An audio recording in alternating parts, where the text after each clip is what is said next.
Hello, I'm Sophie Gilmartin. I'm a reader in 19th century British literature at Royal Holloway, University of London.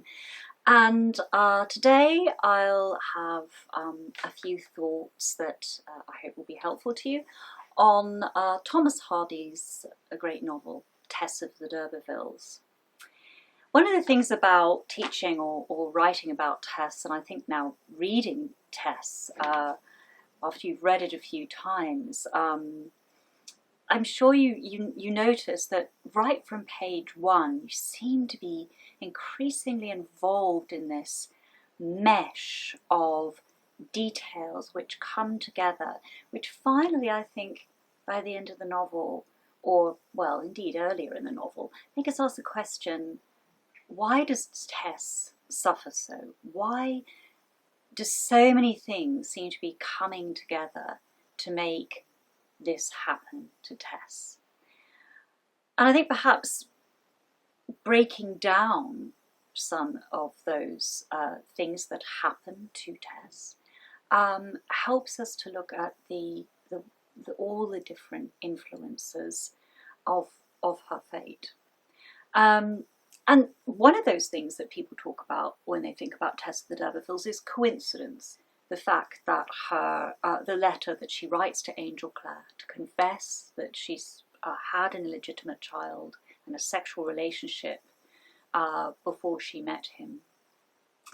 She posts it under the door of his room on the Talbothays farm, and it goes under the carpet, and he never sees it. It's her last chance to confess to him before they're married, because it indeed is then their wedding morning, and courage fails her and she can't tell Angel Clare. This leads then to a path of devastation really for Tess when Angel Clare so painfully cannot forgive her when she confesses to him on their wedding night. But I'll go back now to basically page one in thinking about the way all these coincidences, social influences and everything come together to make Tess's fate what it is. Page one, Tess's father meets a parson on the road who calls him Sir. And Tess's father wants to know why. And the parson is a genealogist. He studies old pedigrees of the county families, and he knows that the D'Urbervilles are in fact descendants of the great family of this area, the D'Urbervilles. And he tells Tess's father that. This suddenly just brings about the way that the novel goes on. Tess's father gets drunk to celebrate, and this means that he can't take the bees and the hives, etc., to the marketplace. The next morning, Tess does with her little brother, but they're so tired in the early hours of the morning that they fall asleep, and their horse is killed by a very fast running carriage that is going towards them. In fact, the horse is impaled. And this is the first image of blood in the novel, and says something about the violence that is going to keep recurring in this novel. And that violence is associated with heredity. So this heredity that starts on page one, the whole issue of heredity, and that Tess is a D'Urberville, is one of the aspects that makes Tess's fate possibly the way it is. If we look at the scene of the rape, seduction, Hardy never actually tells us quite what it is. We know that Tess becomes Alec's mistress afterwards for a while, so it isn't just one single occasion, but most of the indicators are that it begins with rape in the forest. After that, Hardy, the narrator, asks the question, why was this feminine tissue, blank as gossamer, why did it have such a coarse pattern traced upon it?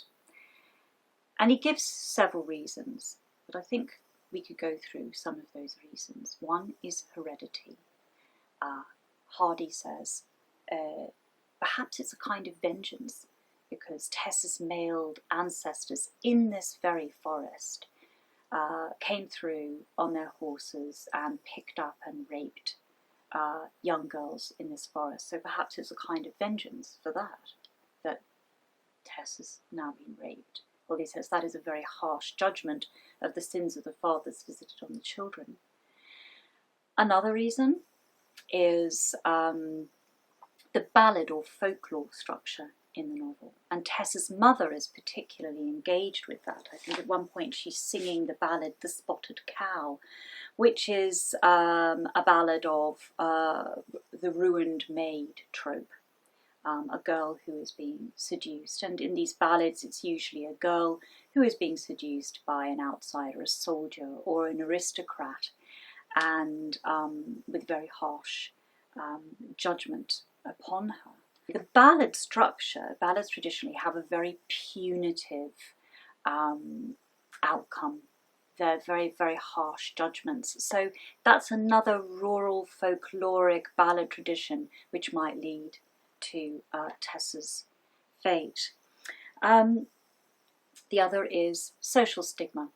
You know, Hardy calls Tessa the d'Urbervilles, he subtitles that novel, A Pure Woman. And he once said, nobody can know what Tess has been to me and what, you know, she still is to me. Excuse me, I'm paraphrasing, but he really felt so very close to this character.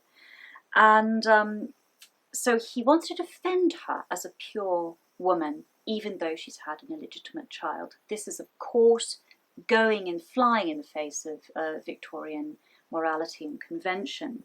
So it could be that part of what happens to Tess, of course, is, by Victorian standards, social stigma. She's had an illegitimate child. She can never seem to get away from that, have it haunting and following her, or, you know, wiping her clean. Class as well, another one of these strands that brings Tess to where she is.